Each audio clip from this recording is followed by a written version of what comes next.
Oh, good evening, ladies and gentlemen, and welcome to our Zoom event with best-selling author David Baldacci.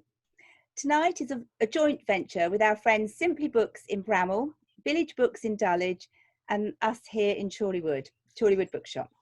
So, the wonders of Zoom, which we were all agreeing earlier, no one had heard of before April this year. So it's brilliant. We can all get together from all around the world, with David joining us from America. Thanks so much, everyone, for joining us this evening. A few housekeeping tips. There'll be an opportunity to ask questions later on, so please do submit your questions via the Q&A button on the bar at the bottom of the screen. So Matt will be picking those up and putting them to David. So we're delighted to be joined by Matt Nixon, who is the Deputy Features Editor of the Express Group. Matt will be in conversation with David this evening. So without further ado, I'd like to hand over to Matt to introduce David Baldacci. Thank you, everyone. Good evening. White House corruption, unrest on the streets, allegations of deep state involvement. Has there ever been a better time to talk to David Baldacci? Born and raised in Virginia, where he still lives, David started writing as a child after his mother gave him a lined notebook to record his stories in, later revealing it was a way of keeping her son quiet. After college, he practiced law in Washington, D.C. for 9 years before publishing his debut novel, Absolute Power, in 1996. It was a publishing sensation, and it allowed him to leave the law to become a full-time writer.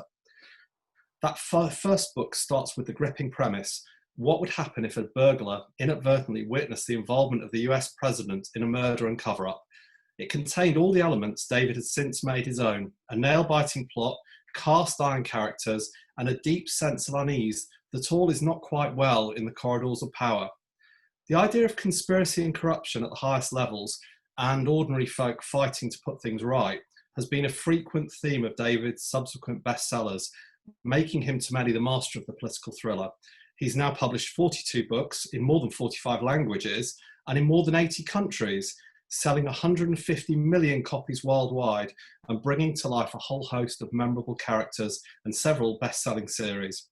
His most recent, who we're going to talk about tonight, I'm sure, is Arizona-based FBI agent Atlee Pine, his first female series lead, who was introduced 2 years ago in The Long Road to Mercy, and is the star of his absolutely brilliant new book, Daylight, along with another of his terrific characters, Army Investigator John Puller.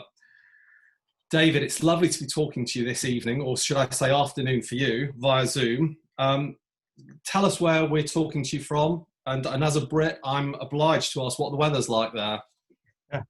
I'm talking to you from Northern Virginia. I'm about 20 minutes outside of Washington, D.C. The Pentagon is about 9 miles from where I am right now. And the weather it's not bad. It's sunny and it's about 45, 50 degrees Fahrenheit. Sounds lovely. I'd love to take you back to the start of your writing career, if I may. Was writing always an ambition? And when did you have that I can do this moment?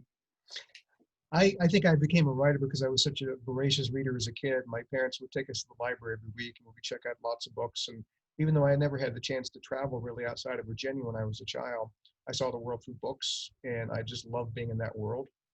And I would be the sort of kid that would tell tall tales all the time, usually to get myself out of trouble. And my mom gave me a little journal book, and I started writing little stories down, little vignettes, and not much more than that. But as the years went by, I came to realize that the thing that I love to do, read other people's writings, I could create my own writing, and maybe one day somebody could read what I wrote and enjoy it. And really that started me off. And I spent probably 15 years writing short stories because I greatly admired some short story writers that were favorites of mine, like Walker Percy, Truman Capote, Alice Munro, Margaret Atwood. And I tried to get them published in lots of different places, and I was spectacularly unsuccessful doing that. Not many 17-year-olds are going to sell stuff to a major magazine, but I kept at it, and eventually I turned to writing screenplays. I got a couple of screenplays optioned while I was practicing law, and then I had the idea for Absolute Power, my very first novel, and it took about 3 years to write that because I was working full time, and that really was the moment when that book sold. Then I thought maybe I could have a career as a writer. Up until that point, it was kind of like just something I cherished to do on the side. I didn't think I could make a living from it. Did the idea for Absolute Power? It's such a classic that still sells well today. I imagine the idea of the burglar Luther Whitney, who sees the president committing a crime. Did that come as sudden inspiration, or was it one of those things that you've been kind of mulling over? Because it's such a great setup for a brilliant plot, and it really never stops. The action just keeps going. Yeah, before we had kids, my wife and I would go on long bike rides. There's a lot of bike trails around Northern Virginia and into DC. And we would pass the White House often. And my law office was only a few blocks from the White House. So I would go out during lunch and I'd pass by the White House. I'd see the Secret Service. Occasionally you might see the presidential motorcade pass by. And I love history and I read a lot of history. And I was always fascinated by John F. Kennedy and Camelot and the trysts and affairs he had during that time period. So in my mind, I wanted to have something sort of original. I wanted to flip all the stereotypes on their head. I wanted to make traditionally the bad guys good guys, and I want to make the good guys bad guys. So I thought, what if the president was not a good person? And you think about all the careers and lives that are tied to that one position. If he goes down, everybody else goes down too. So I thought that was an intriguing possibility. So that's why I came up with the president, his Secret Service agents, this tryst. And then my hero or anti-hero was Luther Whitney, who was a burglar. He stole from people. So, not a guy of very high morals, but in that novel, his morals were much better than the people on the other side. And it just shows the length that people will go to save themselves, and I mean, you see a little bit of that today, actually. The president does something bad and everybody there are so many enablers. People are just continue to support the president because they do not want to go down. They want to keep clinging to power as much as they can. And it took 3 years to write that novel. But I have to tell you at the end, because I had read thrillers for years, everybody on the bestseller list. And at the end, I thought, I wrote this book. It took me 3 years, but I really would stack it up against any book that I'd read. I felt really good about it when I was done. I had no idea that it would do what it did for me professionally, but I thought it had a chance. I mean, it happened very quickly, didn't it? I mean, within a year, Clint Eastwood was making a movie, starring and directing. And I mean, did you ever feel, gosh, what have I started here? It's all going a bit fast, or was it always a sense of it's a great book, it's going to go where it takes me? No, it was very much surreal for me. I was overwhelmed by everything that happened. It was like the moons were all in alignment. Everything was going my way. People I'd never heard of were like chucking checks at me and money and stuff. And everybody wanted to talk to me. Everybody wanted to have on their TV shows, and it was crazy times. But I did tell myself at that point, I said, look, this is the only time this is going to happen to you for the first time.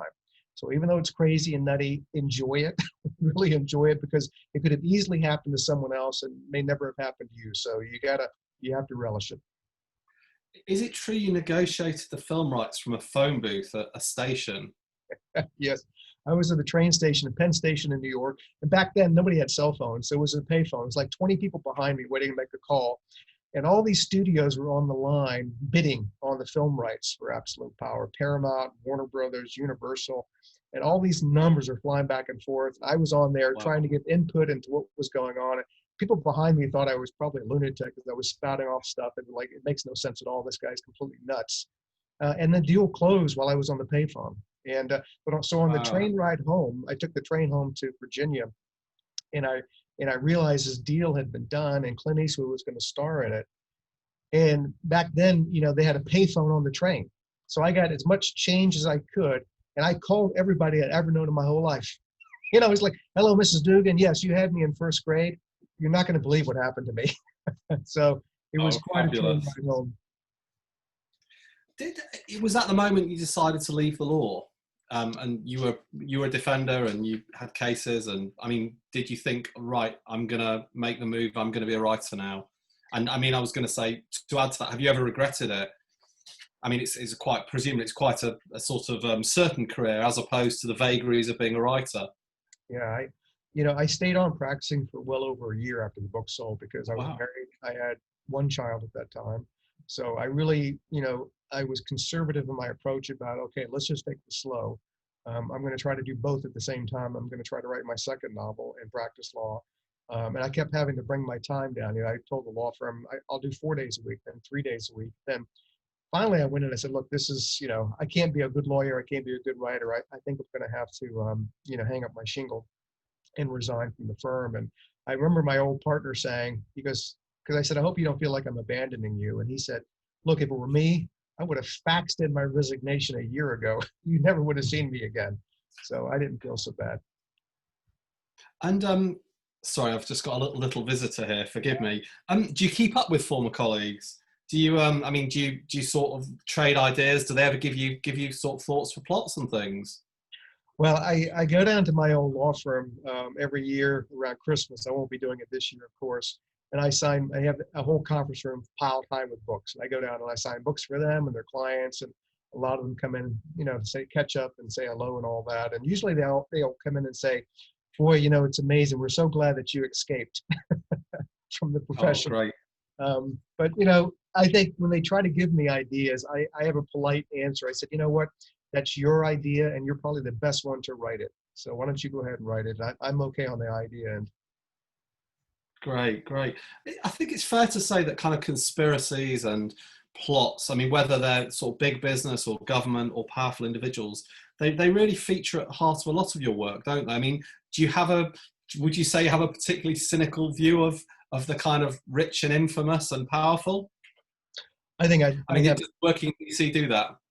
I think I have a cynical / realistic perspective of how these things work. I've lived and worked in Washington, D.C. for decades now. And if you define a conspiracy as being more than one person who are acting in tandem to further an agenda that they might have to the fullest extent possible, you've described most of what happens in Washington, D.C. every single day. That's just the way it is. The best and the brightest are here. They have an agenda. They want to make sure that it affects as many people as possible. It's successful, and that's what they do. And in the quote in my very first novel, it's a quote from Lord Acton. It says, absolute power corrupts absolutely. That's where the title came from. And I think that we see that every day. People are not supposed to have a great deal of power. Human beings just can't handle it. Our very first president, George Washington, handled it the best of all. He just stepped away at the end. People wanted him to be the president for life. And he said, no, we're a republic. We're a democracy. I'm leaving. Other people need to take over for me. I don't want all this power. He was one of the very few to do that. So for me, conspiracies happen every day. And now in the headlines, at least in our country, every other word is conspiracy. And people believe this, people believe that. So I suppose I was going to wait and ask you about the US election a bit later, but it seems like a kind of perfect moment to drop it in. Theo, darling, could you go upstairs to bed? Come on. Sorry, David and viewers everywhere. Perils of working from home. We wouldn't have this if we were at the Chorleywood Bookshop, would we? Sorry. So, I mean, the election's been watched with great interest and an obvious concern here in the UK. I mean, how do you think that's going to play out over the next few weeks as a kind of Washington, D.C. local? And I know you've got lots of kind of contacts in the corridors of power and so on. Is Mr. Trump going to go quietly? It's going to be very tense. To a certain extent over the next few weeks is going to be unpredictable, but I'll have to tell you by December 8th, 9th, and 10th, when almost all states will certify their election results, including all the battleground states. So those 306 electoral votes will be confirmed. Then that's the end of it. That's the end of everything. That's the end of legal challenges. And I think then Republicans on the other side will then acknowledge Biden as being president-elect. I'm not saying that Trump's battle will end then. It could very well be that they will have to come and escort him out of the White House, or he might just move out one day and never to return. I'm not really sure how he's going to play it, but I do know what the law says, and I do know what the election result was, and it cannot be overturned. So President Biden will take office on January 20th at 12 o'clock. I mean, the last 4 years, has it been challenging in a way, having such a larger than life character in the White House? I mean, I guess some days, some of the stories that come out, they're wilder than any plot anyone could invent, aren't they? And they're happening. Has that been difficult for writers like yourself? It's been difficult for a writer. It's just been difficult as an American citizen. Over the last 4 years, what I'm looking forward to is waking up one morning and will have no reason to be concerned about what the president tweeted during the night. I won't even have to think about the American president for maybe weeks on end or months on end. I just know that he's there doing his job like presidents normally do. And I think a lot of Americans feel the same way, that we don't want to be consumed by this anymore. It is exhausting. And we just want to get back to a sense of normalcy. And I know that a lot of people voted for him and they have their own opinions and they're entitled to them all. My individual perspective is that I'm just exhausted, and I want things to get back to normal, and I want to be able to concentrate on other things. So these last 4 years have been very difficult. Just policy-wise, a lot of things that have happened I don't agree with at all. Not just the way he's done things, but decisions he's made and people who work with him that have made. I just think that we're a lot better than that. And it doesn't represent the America that I think is America. Sure. It's certainly been a roller coaster ride from over here. Have you had a chance to meet Mr. Trump? I know you count several former presidents as friends and people you've met along the road. Was there ever an opportunity to meet him? No, none at all. I mean, it's pretty obvious for the candidates that I support which side of the aisle that I'm on. Plus, I mean, I don't know what we would talk about. He's made it very clear he doesn't read books, doesn't enjoy reading. Yeah. Doesn't, not even his own, in fact. Not even his own. So, I mean, I don't know what we would talk about, but no opportunity arose, and it wouldn't have mattered anyway. It's just not something that would have happened. But I believe you counted the late George Bush Sr. and his wife Barbara as friends. How did that come about? Barbara Bush founded one of the largest literacy organizations in the world, the Barbara Bush Foundation, a long time ago.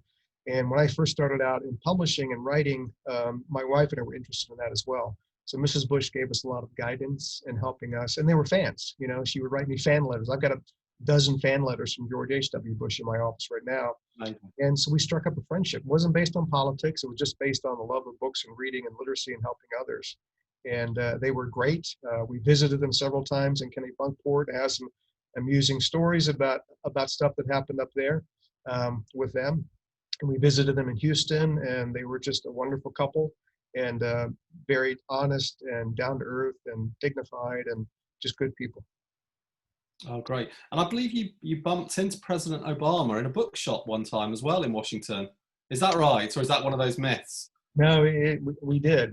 So I was there on Small Business Saturday, and I know the bookshop owners, and I went in there and was helping them hand sell books over Thanksgiving. And then all of a sudden, here comes a uniformed Secret Service with the bomb-sniffing dogs. And then here comes President Obama with his two daughters. And I was like, oh, wow, that's amazing. And he went downstairs with his girls. That's where the young adult section was. Then he came back up, and the bookstore owner went over to him and said, Mr. President, David Baldacci is here, for Small Business Saturday. And I remember Obama just sort of stopped in the middle of the store, and I heard him yell out, David Baldacci, he's famous. Says the most famous person in the world.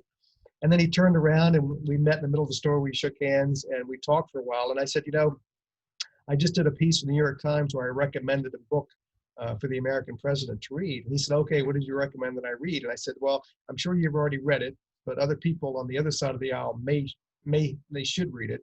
It's called Everything I Needed to Know I Learned in Kindergarten. And he's like, yeah, you have to learn to play nice in the sandbox. And I've had a chance to meet him a couple of more times, and it was great. Here's a president who loves to read, is a wonderful writer. In fact, we have over here, our books came out on the same day. So it was quite a thrill for me.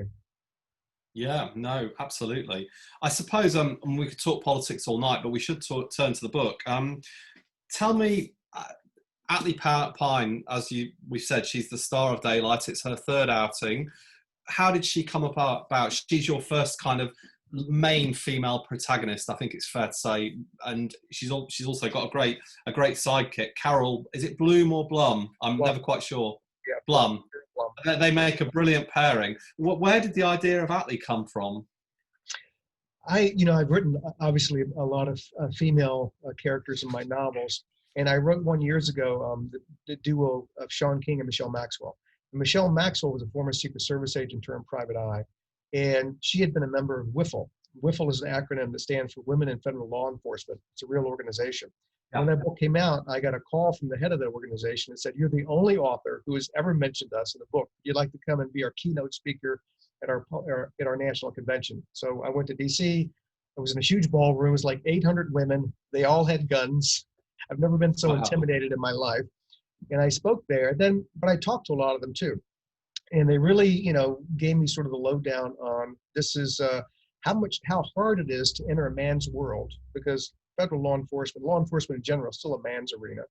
and have Yeah. they have to work 2 and 3 times as hard to get to the same level. I sort of kept that in the back of my mind. And so when I was thinking about, creating a new series, I thought, okay, I want it to be a woman. I want it to be federal law enforcement officer.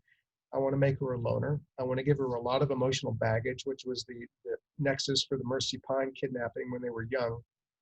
It was Yeah. kind of a tip of the hat, to women in federal law enforcement to show that, hey, I respect you. I understand what you've had to go through. And here's a little bit of your story. She's got the most amazing backstory, which, without giving any spoilers, carries on playing out in daylight. Did the characters come first or the backstory? The amazing Mercy, the twin sister who disappears in the first book and feared kidnapped. I think that, it was almost simultaneous. I knew that I wanted her to have a twin. And then the idea of her losing the twin when she was very young came almost immediately after that. And then the idea of this lifelong quest of trying to find out what happened to Mercy sort of fell into place. And in the first book, I sort of hinted at it. I gave her another plot that she had to deal with, another adventure. But in that, near the end of that book, sort of this revelation about, it's time. It's time that I finally found out what happened to my sister. And then A Minute to Midnight and then Daylight are really tied up in that quest and that journey. So her character really almost fully formed out of my head. I knew what she wanted to be physically and emotionally, even though she's a very formidable physical specimen, and can handle herself in any room. It's kind of like in thrillers, at least, this is a role the guys always play. When they walk into the room and everybody looks at him and go, wow, I don't want to mess with that dude. He commands the entire room. I'm like, you know what? I'm going to have a woman walk in the room and you're going to feel the exact same way about her. And if you have a problem with that, too bad. She is who she is. And so, but I also wanted to make her vulnerable and fragile in certain ways. The hole in her heart in this big, strong woman's body is Mercy Pine and what happened to her. It's like the twin, she feels like she's failed her sister. She should have done more. She could have done more, and she's waited too long. And maybe Mercy, is dead, and she could have done something about it. That will always be her Achilles heel. The series kicks off very dramatically in the Grand Canyon. I wondered, whether that involved a lot of research. Are you the sort of writer that goes out and visits places you write about? I go to pretty much every place that I write about. And the reason I chose the Grand Canyon is that 3 years ago, I went there with my wife and another couple. And we visited the place. I'd flown over it one time in a commercial jet. And I remember the pilot saying, we were over Arizona, and the pilot gets on the PA and he says exactly this: I am the best pilot in the world because I have flown this plane so efficiently. We are an hour and a half ahead of schedule. Unfortunately, LAX does not have a gate for us. So I've gotten permission to drop down to 5,000 feet. I'm going to take you on a tour of the Grand Canyon. So I'm on a United Airlines flight. Here we go. Fabulous. Banking over the Grand Canyon. He knew it intimately, told us all about it. So years later, I visited it there personally, and I thought, my God, there are places all throughout the canyon where no human being has ever set foot. All these niches and just mysterious places. So I thought, this is the place. This is where Atlee Pine is going to thrive. It's isolated. She's going to be the only agent in the region. She's a loner. She's a maverick. She doesn't want a bunch of people around her. This is going to be her jurisdiction. And that's where the plot and the geographic location came for Long Road to Mercy, just because I visited there and I was totally fascinated by the place and taken by it. Wonderful. And I mentioned earlier that John Puller, your Army Special Investigator, joins Atlee in the new book. How did that come about? Did he just sort of force his way in, or was there a kind of, it must be tough and risky, presumably, marrying kind of characters and plots up like that. It is. And years ago, I got some really good advice from the guy who wrote the screenplay for Absolute Power, William Goldman, who won 2 Oscars. He wrote Butch Cassidy and the Sundance Kid, All the President's Men, Princess Bride, Marathon Man, and just a lot of stuff. And we spent a lot of time together going through locations for the film and also going over the script. And I remember Bill Goldman telling me one time, because look, the worst thing a writer can come to realize is they actually know what they're doing. Because when you think you know what you're doing as a writer is when you lost the edge, you lost the chip, and go do something else. Because you never, ever want to be comfortable when you're a writer. Because when you're comfortable, you're complacent. And when you're complacent, you just drop into formula and nothing is good anymore. So for me, to bring John Puller in, I laid a little Easter egg, I call it, in The Minute to Midnight, where Atlee Pine referenced that she had worked with John Puller in another Yeah. joint investigation, and he was a mentor. So I knew at that point, this is me getting uncomfortable. I'm going to bring those two together, which you're right, it's a risk. I could blow it. I could have made it really bad. But because I was terribly uncomfortable bringing them together, it gave me that edge and that heightened focus and intensity. But I think I pulled it off okay. But if you're in the business as long as I've been in the business, the last thing you want to do is think you know what you're doing. Because if you do, and I totally agree with, Bill Goldman has passed on now, but his words are as true today as they were back then. Don't get comfortable as a writer. It's a death knell to creativity. Well, actually, that goes into the next question perfectly. I mean, it's a bit geeky, but tell us, how do you write? I mean, is that the desk behind you that you write at? Is this your office where you kind of work from? And do you have a routine? Do you have any sort of traditions or superstitions? I was thinking like someone like Lee Child, who always starts a book on the 1st of September, or that sort of thing, or are you just constantly on the go? I mean, do you write best in the morning, the afternoon? Lots of questions there. Yeah. I have no routines. I have no superstitions. I don't have to use the same pen. I don't have to sit at a desk with the sunlight slanting through at 45 degrees. I don't start working on a Tuesday. I just, for me, there's only one perfect place to write, and that perfect place is up here. If you're in the zone, I've written in planes, trains, automobiles, parking lots, hotel rooms, restaurants, in the back table. Doesn't really matter physically where I happen to be. And I don't count words. I don't count pages. I've never done that. I've always thought that was an artificial goal. I always chide some of my writer friends saying, so you get to 5 pages, and then you quit. I said, what if those 5 pages suck? You're just going to stop? Because the next word you write might be truly golden. So my routine is, if I'm in town, I come to this office every day. I have, people here who work with me and my staff, and they handle all the other stuff besides the writing. And, but I write wherever I am. My laptop and my papers go with me, and I don't care where I am. I'm always working every day on something. I may not write every day, but I may be thinking about it. I may be researching. I may be interviewing people.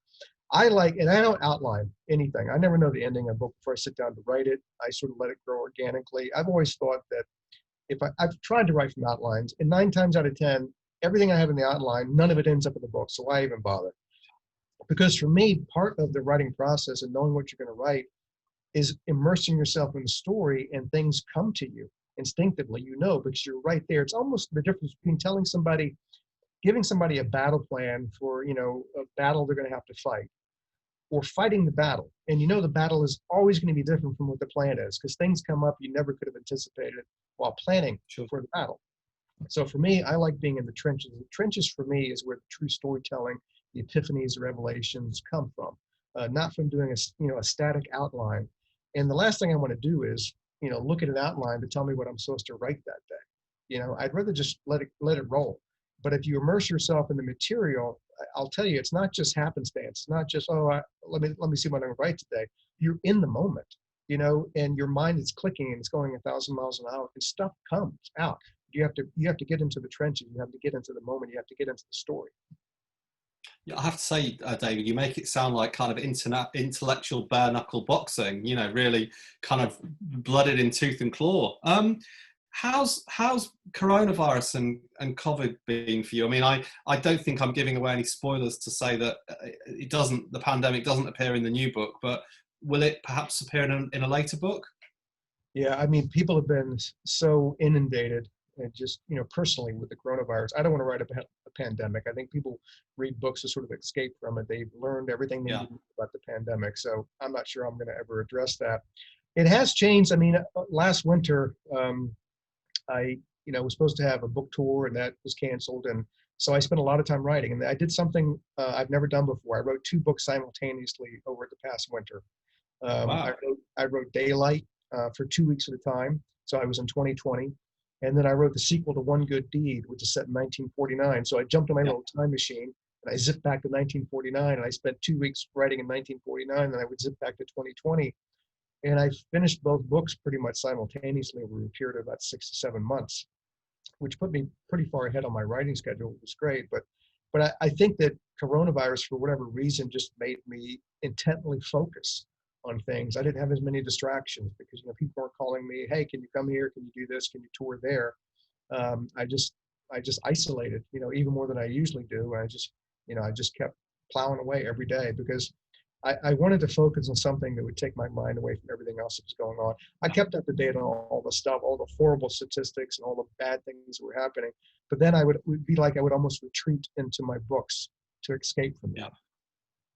Well, I mean, I think speaking as a reader and a fan, I think books have just been just a saving for so many of us during this. And I mean, book sales have done, despite bookstores closing in the UK and stuff, I think most publishers agree that kind of people have been reading more, which, you know, I mean, it's a very small silver lining, but thank God God for books. I believe you use a rowing machine, and I mean, is that kind of, do you have that in the office as well? Is that something you think, right, I'm going to keep, you know, healthy in body and mind and so on? And I think someone said something about you rowing across the Atlantic in terms of the mileage that you've covered. Is that right? I mean, that's pretty extreme.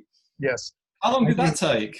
It took like several weeks for me to do that. That was a lot of rowing. And I enjoy it. I played sports in high school and college.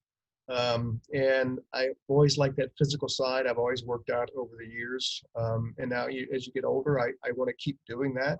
I don't want to, become bent and frail and old before my time. So, I have gyms at various places, and wherever we happen to be, I have places where I can work out. I love rowing machines. I love the bicycle. And, I do a lot of not body weight exercises, not lifting weights and stuff, but lifting my own body, which I think is better. And so, I take that very seriously, because I think if you remain physically healthy, lots of other things fall in place in a positive way. So I like to remain healthy. Does that presumably that inspires ideas as well when you're pumping away on the machine and so on? Well, I got to tell you, you never know where you're going to get an idea from. I wrote years ago a book called The Christmas Train. It was made into a Hallmark. I think I'm the only thriller writer in the world who's had a Hallmark movie made. One of my books, The Christmas Train. It's a very light, romantic kind of comedy. And I remember sitting in a gym on tour in Nashville, Tennessee, and I was trying to think of a big event that might take place on the Christmas train that would make people happy and exuberant and all that. So while I'm working out in the gym, this married couple, they had just been married. She was still in her ball gown or her wedding gown, and he was still in his tuxedo. And they were walking in, and the hotel people were showing them through the gym, the amenities of the gym. And my first thought was, well, if you guys think you're going to be using the gym on your honeymoon, I'm not sure this marriage is going to last. And secondly, I thought, there's the idea. I'm going to have a wedding on the train.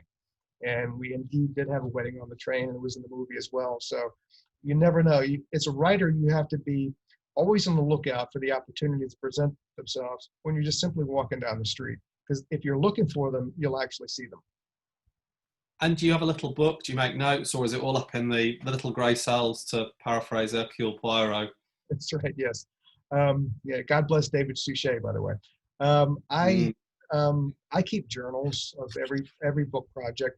A lot of it I keep up in my head, but a lot of it I write down. I do little miniature outlines, I do little notes, I do little pieces of character development and personality and plot points and all that stuff. So I use a lot of paper. Who do you like to read to relax when you're, not kind of knee deep in your own work? Are there any kind of authors that you just are must reads for you? You buy them the day they come out and you can't concentrate till you've read them, as I'm sure many fans are about you. Yeah, no, absolutely. I mean, growing up in high school and college, one of my favorite authors is John Irving. I've been a Patricia Highsmith fan for a long time. I just finished reading the collected works of Raymond Chandler, and now I'm on to Ross MacDonald. As a kid, I cut my teeth on Agatha Christie, on Conan Doyle. Those sort of got me into the mystery puzzle pieces that I really much enjoyed.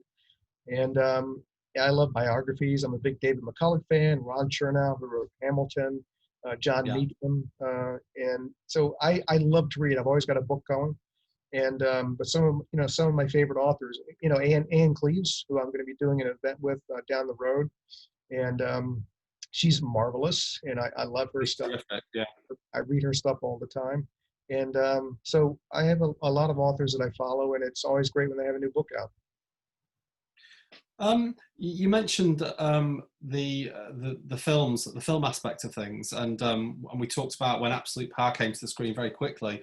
I mean, after visiting the sets and stuff with William Goldman, I mean, how involved are you now in kind of TV and film projects? Someone like John Grisham, who I've met a couple of times, and gets frustrated these days. He thinks that kind of Hollywood's not interested in making films of his books anymore because, you know, everyone's obsessed with comic book characters and Marvel, or it's mega stunts and over the top killing and so on, and there isn't so much a place for that. I mean, is that something you've found? And I mean, and do you find yourself being kind of sort of tormented by people optioning stuff and then never making it? I've long since come to terms with Hollywood. I've had 3 movies and a television series made out of all my books, and you know that's not a great percentage, but it's not a bad percentage. Lots of writers who are great writers have had nothing made, nothing to do with their work. I've long since realized that you're never going to figure out Hollywood, so why even bother? I tell people that don't contact me until the movie is going to premiere or the TV show is going to come on. Otherwise, it's never going to happen. Because in Hollywood, it takes 99 people to say yes for a project to move forward. It only takes one person to say no, and it kills the entire project. It just happened to me several times. And I had this conversation with John when we just did an event a few weeks ago at Waterstones, and he was lamenting about the same thing. And my thing is that we're in the book business. If our books get made into movies or TV, terrific. If not, we still are in the book business, and that's what our true love is. And if you get something made and people ask me, so how involved are you in it? I said, here's my litmus test, and it has served me well for a long time. It will serve you well. Just follow this rule. You never want to have so much control over a film or TV project that if it fails, they can blame you, and they will. Sounds like good advice. Right. Stay on the periphery, have your little inputs along the way.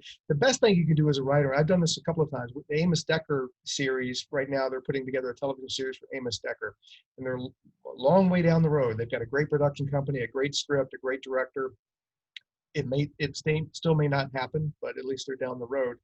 And I've given my input. They let me look at the scripts and all that, and I give my input. And if it happens and they start filming, I'll look at the dailies and give my input and on the scripts for the episodes, and that's fine. But what I did first, before I even signed on with these guys, I sat down with the writer to get his vision for what he thought the series should be, what Amos Decker should be. And if our vision did not coincide, I wouldn't have sold it to them. But our vision did coincide, and I did. That is the best weapon you have, and that's the best sort of guarantee you have as a writer. Make sure the visions are up early and they coincide before you do the deal. I was going to say, lots of writers now see television as a sort of much more long-form way of bringing their stories to the screen, and in a way that Hollywood just simply can't because of the time. I mean, we've had Justified, the Elmore Leonard tie-in. We've had Bosch, which is currently filming its 7th season. I believe The Power of the Dog by Don Winslow is being made by TX. I mean, it seems like quite obvious now, really. I wonder whether if you could go back and do other things differently, would you have looked more closely at telly at other points in your career? I definitely would have. I would have looked at not even beyond primetime network television. I would have looked at more at cable. I would look more at streamers, where they do a lot more interesting stuff. And it seemed like really good talent who you might see in feature films 10 years ago. Now you see they want to be there in that space, because the stuff they can do there is a lot more interesting, a lot more compelling. I agree. John Grisham is kind of right about that. It's if you're not wearing a superhero costume, it's kind of like they don't want to make the movie, and that's fine. If you want to appeal to the 14-year-old teenage boy, that's great too. But I'm a little past that. What frightens you? Do you ever worry about drying up? I mean, it sounds like you're as prolific as ever. I think you believe you're in your 60th year at the moment. You look great. You sound great. You're knocking out the books like there's no tomorrow. Is there any kind of concerns at all? I used to joke with people. I said I was born with 44 ideas. I got 2 left. God, that's a terrible thing to tell them. But for me, it's like if you want to keep your creative juices going, then live life to the fullest. Travel widely. Go everywhere you can. Don't talk a lot.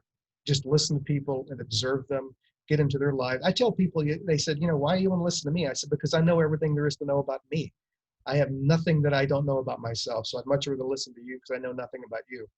And that will fill up your creative tank. Go to places, see it, become inspired, talk to people, listen, enjoy life, and read widely. Get as much information every day as you possibly can. I read, dozens of articles, newspaper, magazines, every single day because I crave information and knowledge. If you have a big knowledge base, all of a sudden you'll find that you'll take one element from here and one element from here and one element from there, and combine it into a plot that's totally original, because nobody else has that wide of a base of knowledge. So keep filling it up every day and you'll never go hungry. I was going to say, Daylight's the third book in the Atlas series. What's the trick to keeping them fresh? But I guess you kind of sort of answered that already in terms of, plucking those ideas from your wide range of sources. What crime and thriller? I know you don't really see yourself as a genre writer, but in the UK, crime and thriller is now the leading genre by a mile. And I mean, we're all big fans of that on here, or we wouldn't be here, I guess. But I wonder why you think the genre has become so popular over recent years, and is it something to do with maybe the uncertainties in the world and the certainties of a tightly plotted book that gives you a kind of resolution, perhaps? I think it's a lot of that, particularly if you can't find justice in the real world, you seek it elsewhere. And so in crime novels, you have good people, you have bad people, you have an injustice done, a crime committed, and at the end, hopefully the bad person is punished, which they should be, and the good person wins out. Maybe they might be injured or harmed by it, but they went out. And so that's at least some predictability, and it makes people feel good. And I think the other part about, detective fiction and crime fiction is that it has everything that other genres have. It has characters and dialogue and narrative and plots and all that, but it has a puzzle component too. People naturally sort of love puzzles because it's like figuring something out. That's what drew me to the Agatha Christie novels and Sherlock Holmes earlier on as a kid, that, you're trying to figure it out before the last page. And it may sound a little bit trivial, but it drives people. I mean, people like to figure stuff out.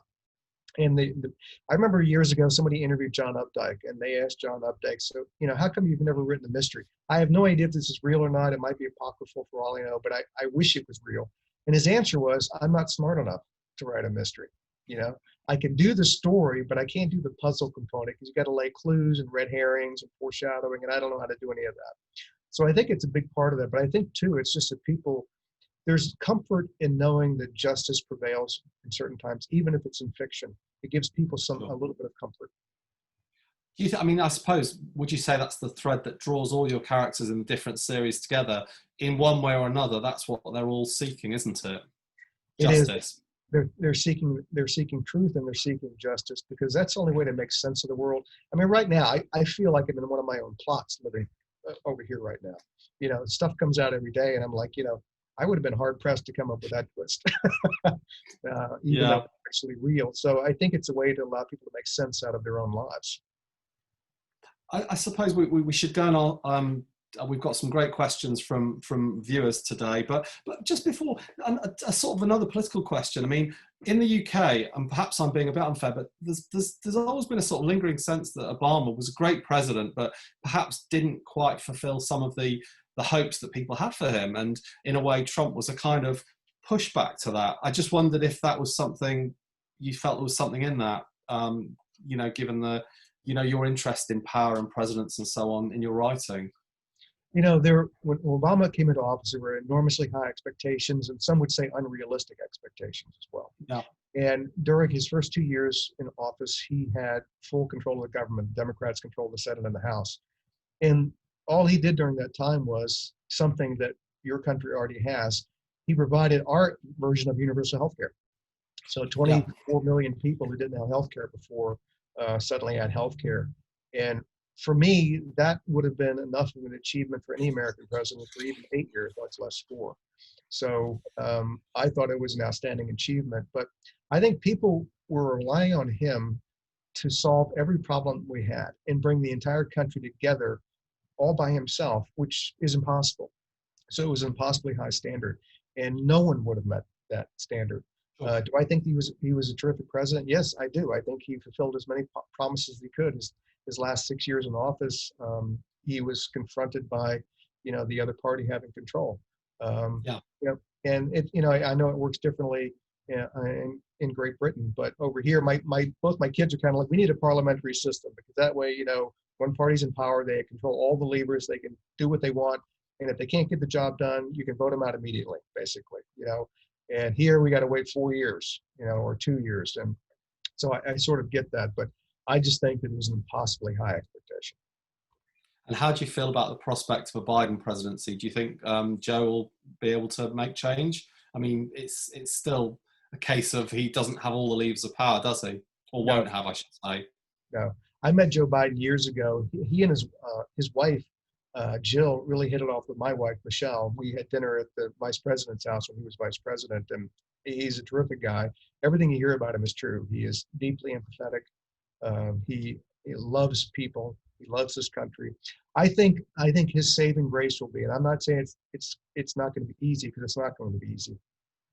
He was in the Senate for 30 or more years. He knows a lot of the guys that are still there.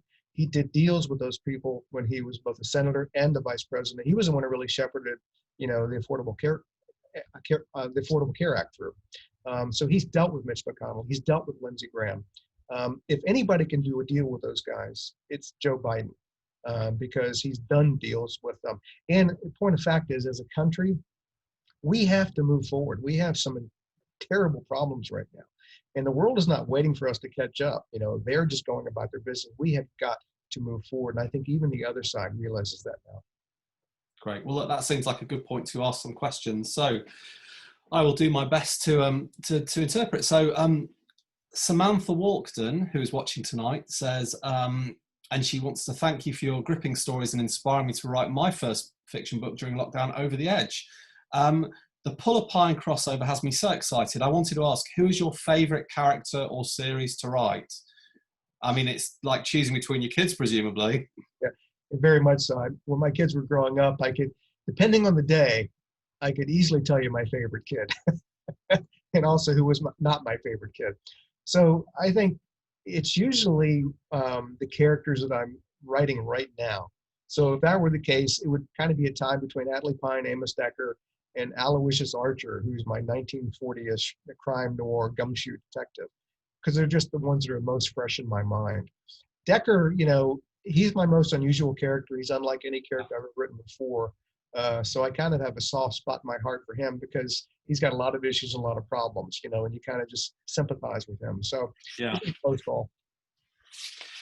Actually, just to dip back in, I should have asked this earlier, it's a silly omission, but writing 2 weeks on, 2 weeks off in the kind of present and going back to the 40s, I mean, that must have thrown up its own unique challenges. I mean, lots of writers would say once they're in the zone of a book, it's very hard to get out of it till they finish, but you're able to kind of do a fortnight on and a fortnight off without damaging either.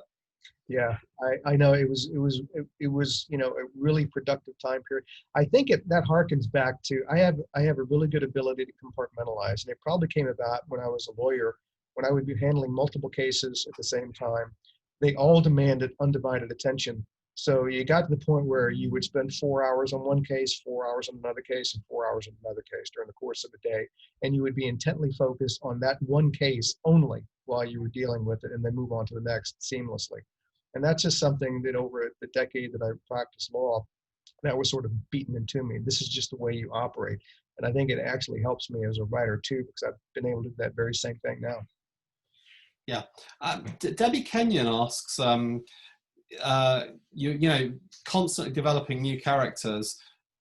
And this is, I guess, the downside of having so many great series, because, there's lots of readers who would love 20 John Puller books or 20 Amos Decker books and 20 Atlee Pine books. Debbie says, you're constantly doing the new characters. Will you ever revisit any of the earlier characters? She mentions the Camel Club, or are they now graciously retired? I mean, I know that was a big favourite from earlier on in your career. Yes, it was. I always get questions about the Camel Club. I was in an event in Atlanta one time, big crowd. I walked in. Before I even got to the podium to start speaking, a guy jumps up in the middle of the crowd. He has like a 10-foot tall flagpole, and taped to the top of it is a stuffed camel. And he screams out, "What do you think I want more of?" And the guy startled me. I had no idea. And I looked over. I just saw this guy with a stuffed animal on a flagpole, and I just blurted out, "Medication." So yeah, I get it. And I think if what I've tried to do with Walk the Wire, I brought Will Roby back to work with Amos Decker, and this book, John Puller, and working with Atlee Pine. I could definitely see another crossover where I bring back the Camel Club, working with another series character, or maybe King and Maxwell. So I think if you see them again, it'll be in that kind of a context. Well, that sounds great, Debbie. That's a good answer. Carol says, how important is it to try and say something different that hasn't been said before in the books you're writing? I mean, do you feel like I've done this, now I've got to do that? or is it just where the plot takes you? In the back of my mind, I'm always conscious of trying to do something original that I hadn't done before. That's also part of, getting out of your comfort zone. I don't want to keep rehashing the same old plots over and over again. I do want to add something new and fresh to everything that I do. And sometimes how I do that is I change geographic locations. Like I wrote right the Grand Canyon. That presents its own complexities, from a topography point of view. And that allows me to be fresh and write about a place that, I had never written about before. And with Adelie Pine, I'm taking her from rural Georgia to New Jersey to Manhattan, places I really haven't exploited before in books. And sometimes it's as simple as just changing the physical location. And then at the same time, original plots and ideas come from just learning more stuff as you go along. When I wrote the John Puller series, I immersed myself in the military world. I went down to Fort Benning in Georgia where the Rangers trained. I spent 3 days getting my ass kicked from one end of that base to the other. Parachute jumping, sniper rifles, Army functional fitness training, combat, jumping over crap. And, it was amazing stuff. But I learned a lot. And those types of activities spark a lot of creativity, a lot of ideas. And the more you know, the more original plots you can conceive.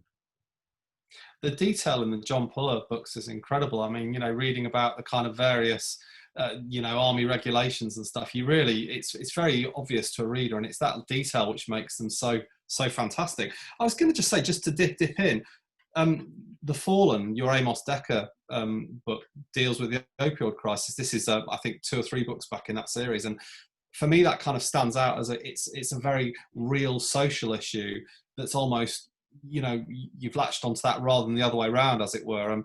I mean, was that a big departure to address something that was so obviously happening all around? I mean, you've spoken before about the number of deaths and so on, and there was fears that Britain might see something similar, but thank goodness that doesn't appear to have happened yet in the same way that it's, devastated some communities in the US.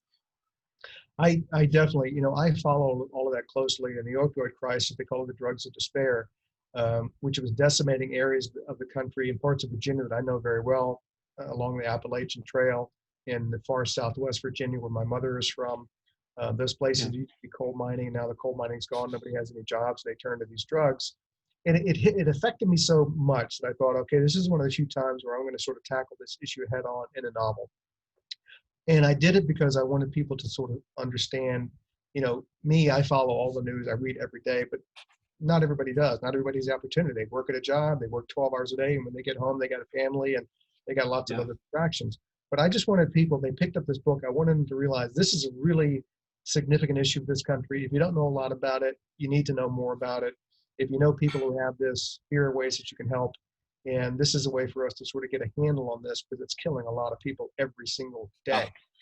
So that was definitely, something that I wanted to highlight in that novel. Okay. Brigida says, are you planning any more books with female leads?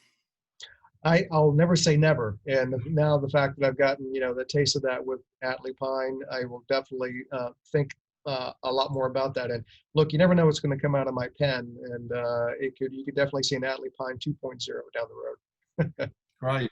And Neil H says, Amos Decker, synesthesia and hyperthynesthesia. I'm not pronouncing that correctly.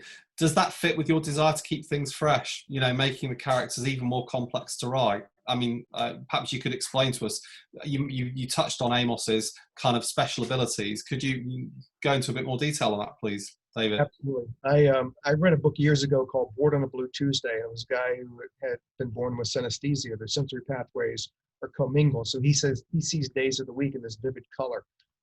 They speculate that Beethoven and Mozart might have had synesthesia as well, which makes it, even more powerful with music.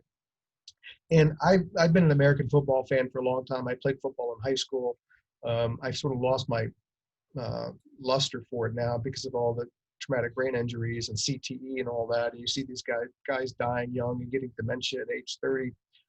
So I thought about a character where I could sort of highlight that. I could make him an American football player who suffered a traumatic brain injury, which is one way you get a hyperthymesia.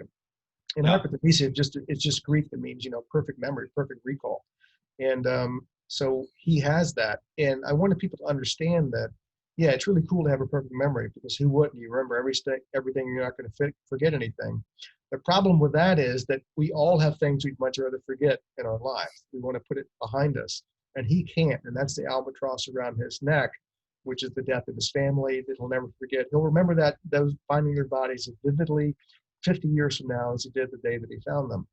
So that really, and the other thing about having a traumatic brain injury is that it changes who you were. It changes your personality. He was an outgoing, gregarious kind of guy, and now he's an introvert, aloof. He's annoying to people. He can't pick up on social cues. He's probably on the spectrum somewhere. So he has to live in the same body being a different person, and that's his albatross. That's his anchor, and that really was a way to complicate him. But I don't think I would have really focused on that except reading that book, Born on a Blue Tuesday, which led me to investigate more about CTE, which led me to hyperthymesia. So it's kind of a chain, and that's what I mean about, keep learning every day. And just to go on to, I mean, creating characters like Amos and Atlee and so on, do you have like kind of law enforcement men and women who come to you at signings and stuff when they can and say, love that, you got that absolutely right, or that isn't quite how it works? Do you get a lot of feedback like that? I absolutely do. I get them at book signings. I get them, through email, through the social media platforms. The gun guys are the best and the worst. Do not make a mistake about a gun. They will email you until the day you die and let you know. That's funny, actually. Yes. So I was going to say, I remember Greg Hurwitz, the Orphan X author, Yes. who's a great guy, saying he has this thing where every single weapon in his books, he has to try it out and shoot it and blow things up, and so he can describe it perfectly. Yes. So that's the thing, is it people really know that stuff, eh? Yeah, they do, and they take proprietary, knowledge of it and everything else, and ownership of it. And I go out, and I'm not a gun guy, but I fired pretty much every weapon you could possibly fire, just for the purposes of research and getting it right and knowing what it feels like. I remember in one book that I called Last Man Standing, Wed London was a hostage rescue team sniper for the FBI, and he had this SR-75 that I called it, the gun that he used. And the guy wrote to me and said, "Yeah, you messed up. There's no such gun." And I wrote it back and said, "No, I write fiction. I made it up." So that's a good, actually, to ask a question. One of the things I've really enjoyed about Atlee is, your descriptions of her training and her weightlifting, because for anyone who's not got to the series yet, she's a former kind of almost an Olympic athlete in weightlifting. And you write that incredibly, I mean, you really feel like you're there. I mean, did you pump a bit of iron to get into that zone for her? Yeah, I've over the years, I've pumped more than my share of iron. And I know, but it's also another indicia of her personality. Being a weightlifter is a solitary occupation. It's just you against the iron, and that's it. And that's the way she likes it. So that it wasn't a gratuitous. I did it for two reasons. One, I wanted to show there's part of her personality. She wasn't going to be in a group or team sport. And secondly, I just wanted people to understand that that is just something that she did, because when you're in an occupation like federal law enforcement, there's a lot of machismo, a lot of guys there, and they're pumped and they're strong and all that, and they look at you and they're like, "Can you carry your weight?" If you're a woman, the first thing they're going to think is, "I'm not sure you can carry your weight. Can you really have my back if things go bad?" So for Pine to be physically strong, it was a requirement for her to do what she needed to do, and makes her not one of the boys, but it at least allows those guys to look at her and say, "Okay, I think she's got my back." Well, you certainly put her through her paces. There's no doubt about that. I think probably we've got time for one more question. Okay. Mark says, how many unfinished books have you got? Have you ever started things that just kind of haven't worked out, or does everything? You sound very driven in your writing. Is it a case of once you started, you're going to finish, or have there ever been any projects you put aside? Do you have a bottom drawer? Yeah, it's a great question. And early on, before Absolute Power, I had attempted a few novels, and none of which I finished. And the reason why is because I really wasn't into the material. I ran out of gas halfway through and just didn't finish. I was a big Tom Clancy fan back in the 80s, and I'd read his stuff. And I'd be like, "Hey, I'd love to write a techno thriller." And I got all these books about, guns and warships and planes and stuff like that. And I started to write it. And I was like, at the end, I was like, I'm not really interested in this stuff. I'm not interested in how many bullets this gun has, or how fast his plane can fly, or how quiet the submarine can be. That's Tom Clancy's shtick. That's what he does really well. And so I never finished that stuff. And that was a great lesson to learn. And what I tell aspiring writers is, look, do not write necessarily about what you know a lot about. Write about what you'd like to know a lot about. Because one thing you have to do is go into writing a book with a full tank of gas. And what I mean by that is a full creative tank of gas. And the only way you get there is if you're really passionate about what you're writing about. Because it's hard work to spend a year or 2 or 3 of your life working on the same thing. You better damn sure be interested in it. And if you're not, halfway through, you're going to be like, screw it.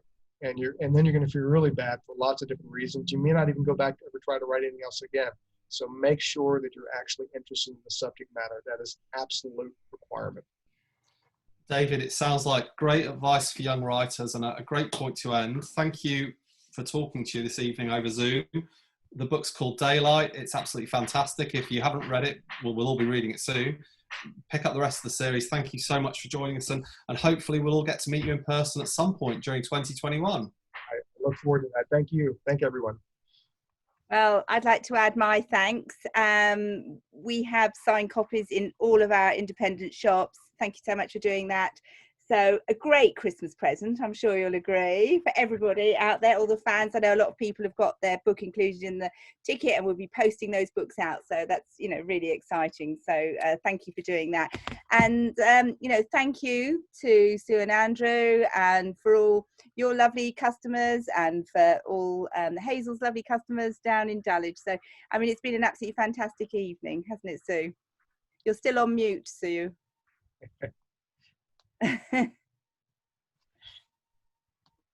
Sorry, that's me. Yes, just to say a big thank you from all of us up in the north of England, David. That's been absolutely fascinating. We've had a great evening and we really hope in the not too distant future that we'll actually all get to meet you in person. So we have got lots of signed copies of your book too, as the other bookshops have. It's a great read, and as Cheryl said, it will make a fantastic Christmas present. And just thank you again. Thank you, Matt, as well, for a great interview and in conversation. That was lovely. You can go and put your child to bed now. Sorry about the interruption, but it was lovely. Charming. So, David, thank you so much. It's been brilliant. Such an absolutely insightful and interesting evening. Thank you, everybody, for joining us. Thanks, everybody. Stay well, stay safe. Have a good holiday. Yeah, thank you. Good night. Good night.